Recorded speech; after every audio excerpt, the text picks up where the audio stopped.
Well, hello there. If you have clicked this video, you are likely about to start or debating about starting a no-buy challenge, and you are in safe hands here. You're talking to someone who did 3 consecutive years of hardcore no-buy, and I'm about to go onto a 4th hardcore no-buy year challenge. So let's talk about it all.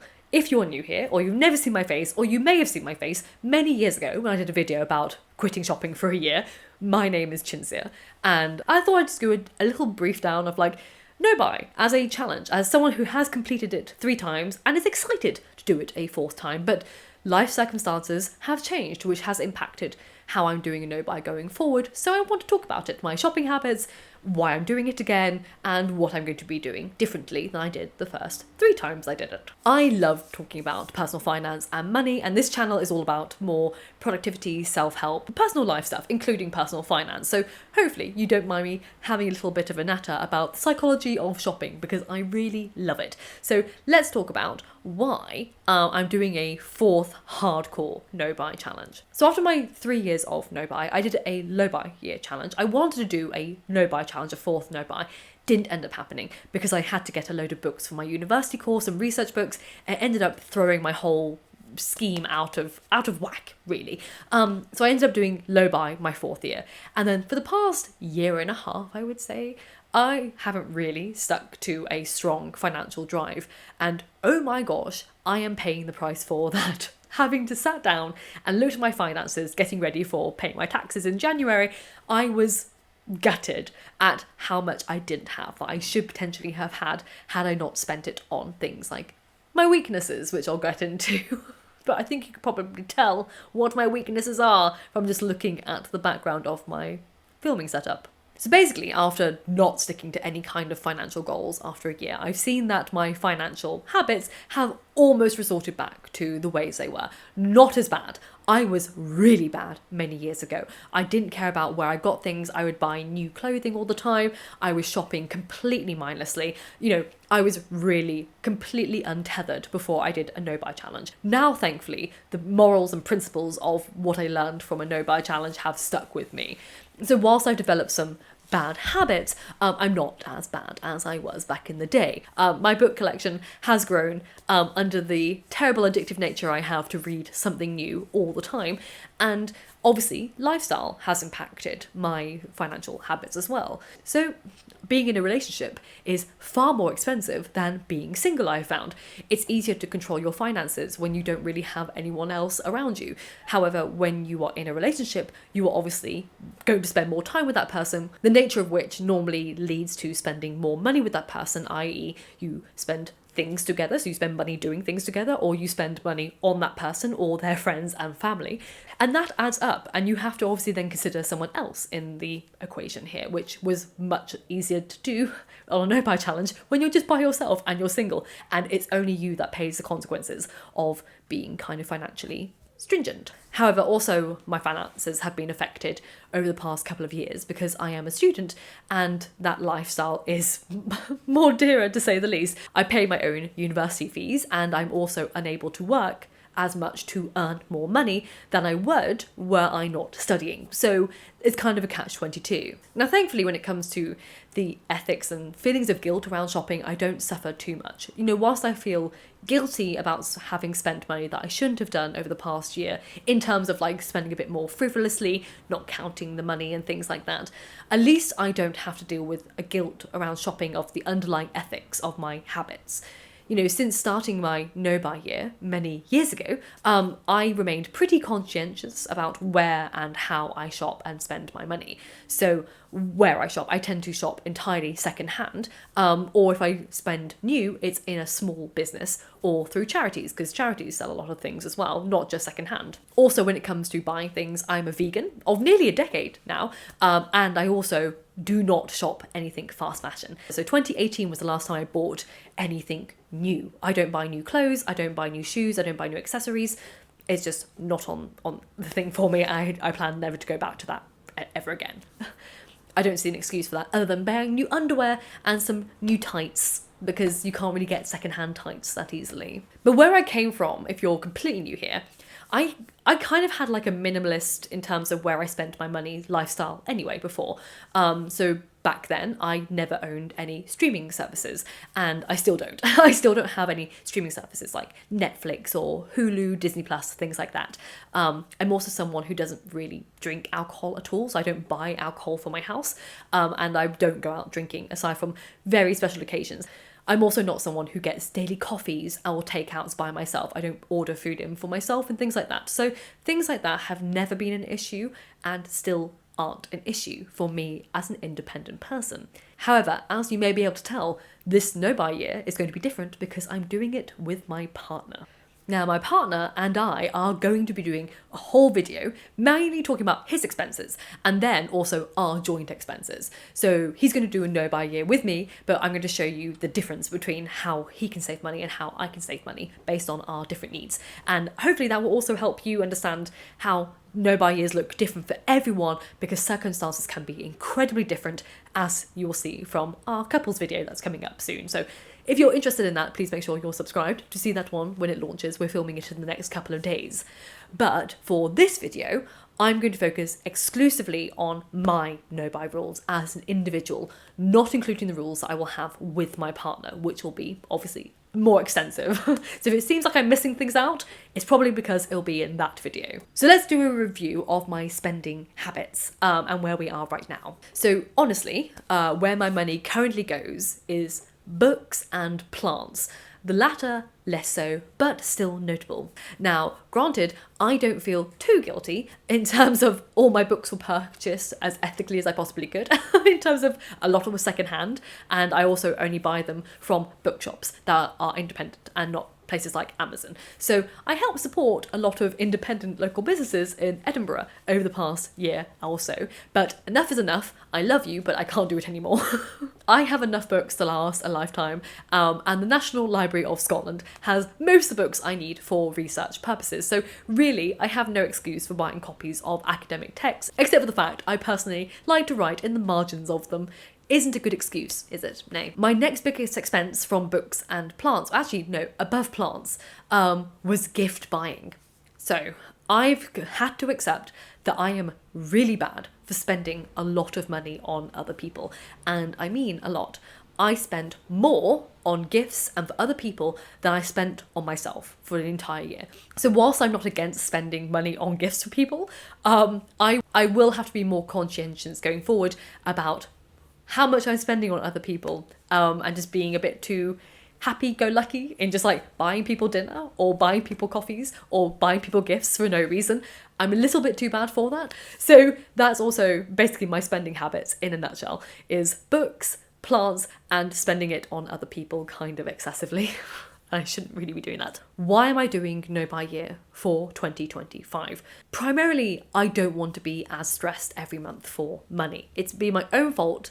I've earned an okay amount to pay rent and things like that, but because I'm a bit trigger happy and not paying attention, I will overspend some months and not have anything left for any savings. So whilst I have a security blanket of a 6-month saving pot, ideally by this time, several years after my last no-buy, I would like to have had at least 9 to 12 months in a saving pot, which I don't have. So my goal of the end of this year is to have 9 months worth of savings in a saving pot, rather than just the 6 that I've had for several years now. So let's talk about the fun parts. What am I avoiding when I'm establishing my no-buy rules? These are completely off limits. So all books, all clothes, all plants, all games, digital and board games, all tickets for the theatre, anything to do with stationery. So no books, no pens, no pencils, all that jazz, nothing like that.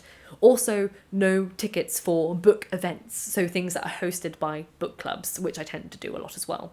Obviously, no subscriptions. I don't have any aside from Audible, but my Audible one is going as well. I have enough audiobooks to get me through the year, so I don't need Audible for another year. Actually, also, it includes all decor, luxury items, and hobby-related purchases, so I can only use the crafts that I have at my disposal. But we have the exceptions section, which is also important. When people are doing a no-buy year, they feel like it's a little bit extreme, that you have nothing to look forward to.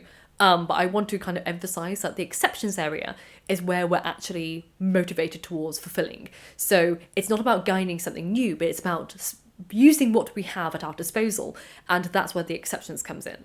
So obviously on a no-buy year, I have to eat and pay my bills and pay for insurance and all the other mandatory expenses that exist as a human being on planet Earth. But then in terms of more practical things, I have to replace things such as shampoo, or laundry detergent, dog food, or even the makeup when I run out of it.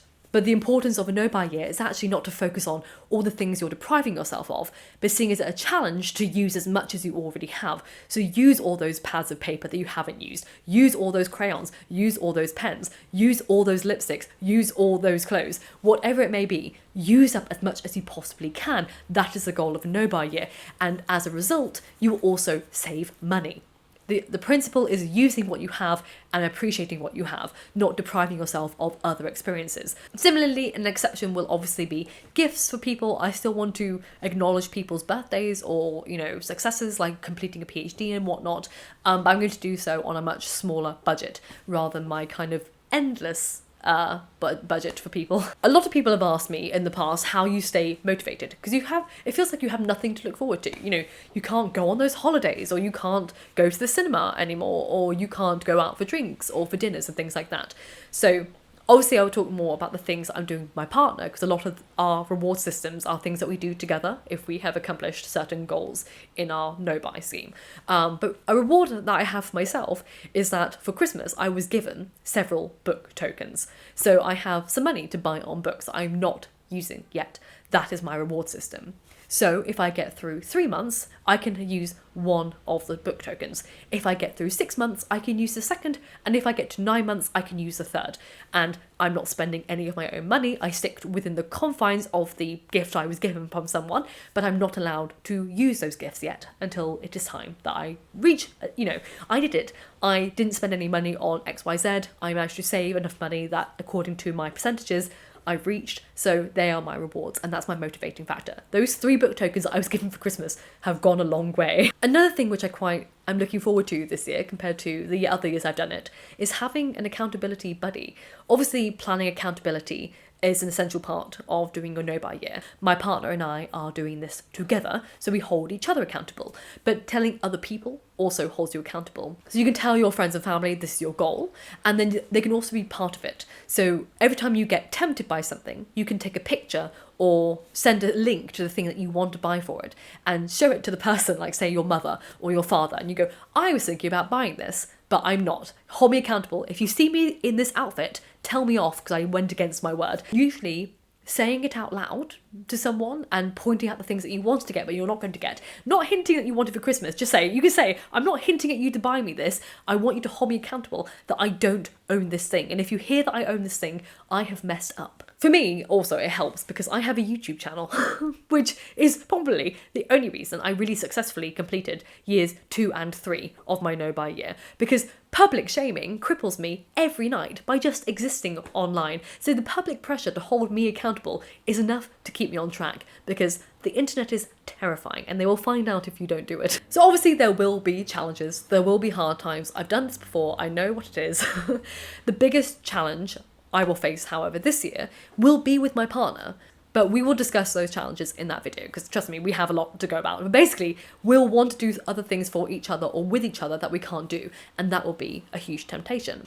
For other things I can see myself getting tripped up on is emails. So I've unsubscribed from all publisher newsletters and things like that. So for bookshops, so I don't see any events that are happening, don't see any new releases that are happening, things like that. Similarly, you can do the same by either unfollowing or muting certain accounts on like social media. So if you use Instagram, you mute or unfollow particular people that you know will sell you things like a bookshop or a publisher, things like that. I can only ever talk about this from my point of view. I don't know what other people do. I don't know what you're tempted by, okay? It's all books in my world. Whatever the same equivalent is for you, trust me, you will know what your weaknesses are and who sells you things. It may be an influencer, it may be a company. Unfollow them, unsubscribe from their emails, just get rid of any kind of association with them, okay? And I'll also do things like avoid going into physical spaces. So that would mean not going into bookshops, because obviously I'll get tempted by going into a bookshop, but I can replace that by doing a gander into a library instead and look at the library books. So I get my fix of feeling like I'm in a bookish environment without going into a bookshop and being tempted by a sale or a new release or a sprayed edge. Because my God, sprayed edges really get me every single time. Now, obviously when it comes to doing a no buy year and you feel like you're depriving yourself a lot, so I'm going to make a whole video on things that you can do instead of shopping. So to help you inspire yourself throughout the no buy year challenge. So again, please make sure you're subscribed because I want to talk all things productivity and personal finance on here, and also mental health and well-being. But I think personal finance falls into that category, and it's not talked about enough from people who have experienced or live on low income backgrounds, particularly if you're on minimum wage or things like that, or for myself it's freelancing, so fluctuations in anything. Some months can be awful, some months can be okay, some can be great. They're rare, they're few and far between. I think I had my great month 3 years ago, it's one of those situations where money is a little bit confusing, but also by talking about it I feel like it's less scary, and being honest about like how hard it can be sometimes just to talk about money, discuss things, finances, and even just your lifestyle choices and the nuance of humanity. There's a lot of judgment out there, particularly back in the day. It was the whole, millennials can't buy anything because they buy avocado toast and lattes too much. And that kind of judgment makes people shut down and not talk about how they spend their money or how they want to spend their money or what they get from it.